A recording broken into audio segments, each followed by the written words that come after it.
በአሁኑ ሰዓት በመካከለኛው ምስራቅ ያለው የሰዓት ቆጣሪ ወደ አስፈሪው እኩለ ሌሊት እየተቃረበ ይመስላል።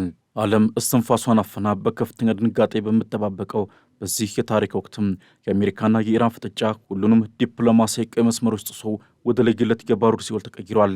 የዓለም የነዳጅ ደም ስር በሆነው በሆርሙዝ የባህር ሰርጥና በባብ ኤል መንደብ መተላለፊያ ላይ የሚሰማው የሚሳኤልና የድሮን ጩኸትም የኃያላኑን ፍጥጫ ወደ አዲስና አውዳሚ ምዕራፍ አሸጋግሮታል።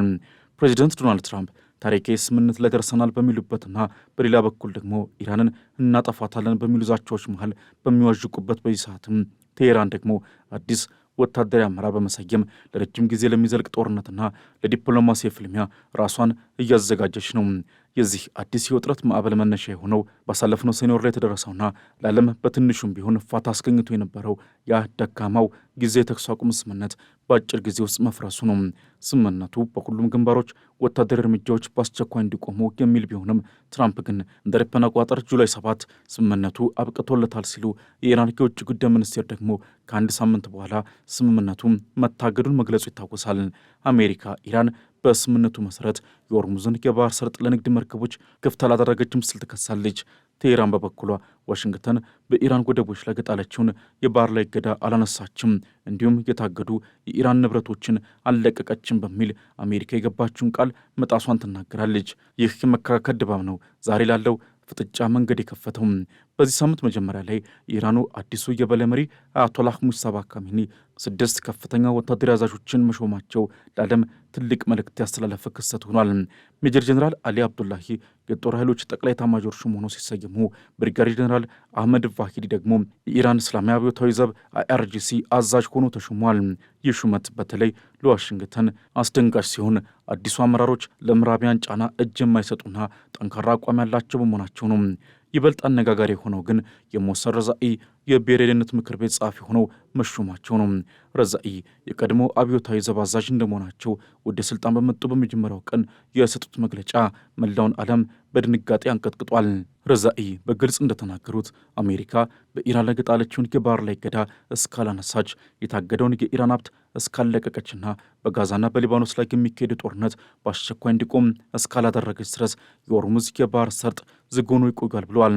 ይህ የኢራን አቋም ለዓለም የነዳጅ ገበያ ትልቅ መርዶ ሲሆን የነዳጅ ዋጋ በአንድ በርሜል $126 ደርሶ የነበረበትን ያንን የታሪክ አጋጣሚ ዳግም እንዲታወስ አድርጎታል። ኢራን የሆርሙዝን ቁልፍ በእጇ በመያዝ አሜሪካና ሀገሮቿን በድርድር ጠረጴዛው ላይ ለማንበርከክ የወሰነችው ይህ የነዳጅ ዲፕሎማሲ ዋሽንግተንን በእርጥብ ጭር ላስቀምጧታል። ፕሬዚዳንት ዶናልድ ትራምፕ ግን ለዚህ የኢራን ግትርነት የሰጡት ምላሽ አዲስ የክርክር በር ከፍቷል። ትራምፕ በዋይት ሀውስ በሰጡት መግለጫ ወደፊት ከኢራን ጋር ለሚደረግ ማንኛውም ድርድር የካሳ ክፍያ እንደ ቅድመ ሁኔታ አስቀምጠዋል። ትራምፕ እንደሚሉት ከሆነ ኢራን ባለፉት 10 ዓመታት በአሜሪካና በአጋሮቿ ላይ ለፈጸመቻቸው ጥቃቶችና ለደረሰው የህይወት መጥፋት የገንዘብ ካሳ መክፈል ይኖርባታል። ይህ በትራምፕ በኩል የቀረበው አዲስ ጥያቄ ለወራት ሲጓተት የነበረውን የሰላም ሂደት ይበልጥ አዳጋችና ውስብስብ አድርጎታል። ትራምፕ በአንድ በኩል ኢራን ስምምነት ለማድረግ እጅግ ፈልጋለች ቢሉም በሌላ በኩል ግን ኢራን ወሬ ብቻ እንጂ ተግባር የላትም፣ ከእንግዲህ የመካከለኛው ምስራቅ ጉልበተኛ መሆኗ አብቅቷል በማለት በቴህራን መሪዎች ላይ ያላቸውን ንቀት እየገለጹ ነው። ያም ሆነ ይህ አሁንም ለውጥረቱ ማርገቢያ ለንትርኩ ተጨባጭ መቋጫ ሳይገኝለት እንደቀጠለ ይገኛል። በባህር ላይ ያለው ፍጥጫ ደግሞ አሁን ላይ ወደ ደም መፋሰስ ተሸጋግሯል።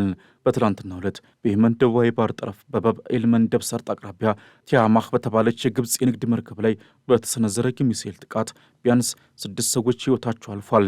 ይህ ጥቃት ጦርነቱ ከተጀመረ ወዲህ በመርከበኞች ላይ ደረሰ የመጀመሪያው አሰቃቂ ሕይወት መጥፋት ነው።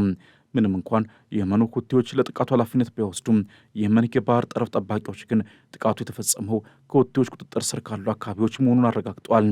በጥቃቱ የተገደሉት 3 የፓኪስታንና 1 የኢንዶኔዥያ ዜጎች መሆናቸው ግጭቱ ዓለም አቀፍ መልክ እየያዘ መምጣቱን የሚያሳይ ሆኗል።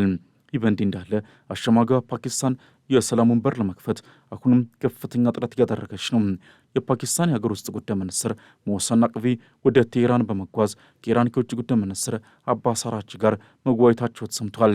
ፓኪስታን በዋሽንግተንና በቴሄራን መካከል ያለውን ጥልቅ የጥርጣሬ ገደል ለመድፈንና የሆርሙዝን ሰርጥ ለማስከፈት የምትችለውን ሁሉ እያደረገች ቢሆንም በመሬት ላይ ያለው ወታደራዊ እንቅስቃሴ ግን ከዲፕሎማሲው ፍጥነት በላይ እየጋለበ ነው። አሜሪካ በኢራን ክንዳጫይ መርከቦች ላይ ኤልፋየር የተባሉ ሚሳኤሎችን በመተኮስ መርከቦችን ከአገልግሎት ውጭ ማድረጓ የቴህራንን ቁጣ ወደ ከፍተኛ ደረጃ ወጥቶታል። ወደ ኢኮኖሚ መስክ ስንመለስ የሆርሙዝ ሰርጥ መዘጋት ያስከተለው ቀውስ መላውን ዓለም እያደቀቀው ይገኛል።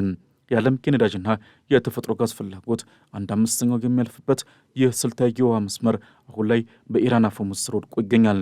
ትራምፕ አሜሪካ በሆርሙዝ ሰርጥ ላይ ሙሉ ቁጥጥር አላት ቢሉም የኢራን የባህር ሰርጥ አስተዳደር ግን ኢራን የጣለቻቸው ቅድመ ሁኔታዎች እስካልተሟሉ ድረስ ሰርጡ ዝግ ሆኖ ይቆያል በማለት የአሜሪካንን ትምክህት ተገዳድሯል።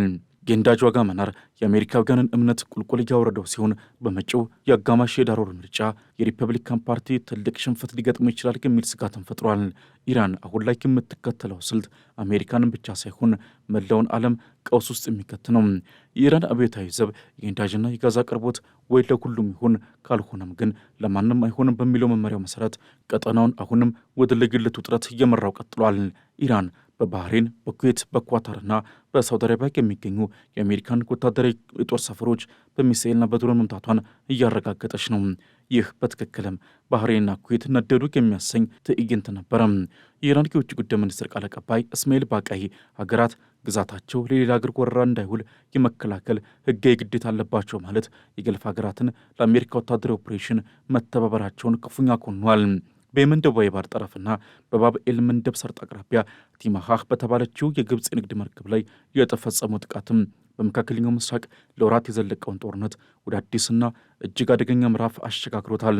ይህ ጥቃት ዝም ብሎ የአጋጣሚ ክስተት ሳይሆን በቀጠናው ለሚኖረው መጻኢ ዕድል እጅግ አስከፊ የሆኑ የፖለቲካዊ ኢኮኖሚያዊና ወታደራዊ አንድምታዎችን ይዞ ብቅ ብሏል። የየመን የባህር ጠረፍ ጠባቂዎች እንደገለጹት በጥቃቱ 3 የፓኪስታንና 1 የኢንዶኔዥያ ዜጎች መገደላቸው እንዲሁም የነፍስ አድን ሰራተኞች በሁለተኛው ዙር የሚሳኤል ድብደባ መስዋዕት መሆናቸው የሁቲዎችን የጥፋት ስልት ጭካኔ የታከለበት አድርጎታል። ዋነኛው አንድምታ ዓለም አቀፍ የንግድ መስመሮች ፍጹም ስጋት ውስጥ መውደቅ ነው። የባብ ኤል መንደብ ሰርጥ ከሆርሙዝ ሰርጥ ጋር በመቀናጀት ለዓለም የነዳጅና የሸቀጥ ዝውውር ወሳኝ የደም ስር ነው። ሁቲዎች የግብፅ መርከብ ኢላማ ማድረጋቸውና ቀደም ሲል በሳውዲ አረቢያ ላይ ጣሉትን የባህር ላይ እገዳ አጠናክረው መቀጠላቸው የቀይ ባህርን አሳ ወደ የሞት ቀጠናነት ቀይሮታል።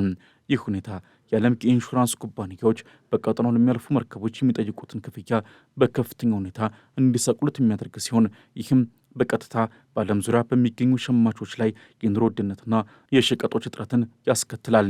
ኢራን ነዳጅ ለሁሉም ወይም ለማንም በሚል የሰነዘረችው ዛቻ አሁን በሁቲዎች አማካኝነት ተግባራዊ የሆነ መምጣቱ ለዋሽንግተን ትልቅ ራስ ምታት ሆኖባታል።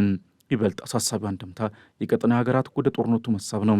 እስካሁን ድረስ እንደ ግብፅ ያሉ ሀገራት በአሜሪካ ኢራን ፍጥጫ ውስጥ ገለልተኛ ሆነው ለመቆየት ቢሞክሩም አሁን ግን የራሳቸው የንግድ መርከቦችና ዜጎች በጥቃቱ ሰለባ መሆናቸው አቋማቸውን እንዲቀይሩ ያስገድዳቸዋል። የየመን ትራንስፖርት ሚኒስቴር ሁቲዎችን ሽብርተኛ በማለት በይፋ መወንጀሉ በየመን ውስጥ ያለው የእርስ በርስ ግጭት ከቀጠናዊ ጦርነት ጋር ፍጹም ተቆላልፎ መገኘቱን ያሳያል። ግብፅ የስዊዝ ካናል ገቢዋ አደጋ ላይ መውደቁን ስለምትረዳ በቀጣይ ቀናት ከሳውዲ አረቢያና ከአሜሪካ ጋር በመሆን አዲስ ወታደራዊ ጥምረት ልትመሰረት የምትችልበት እድል ሰፊ ሆኗል። ይህ ደግሞ ጦርነቱን ከሁለት ሀገራት ፍጥጫ ወጥቶ ሁለንተናዊ ቀጠናዊ ፍንዳታ እንዲሆን ያደርገዋል።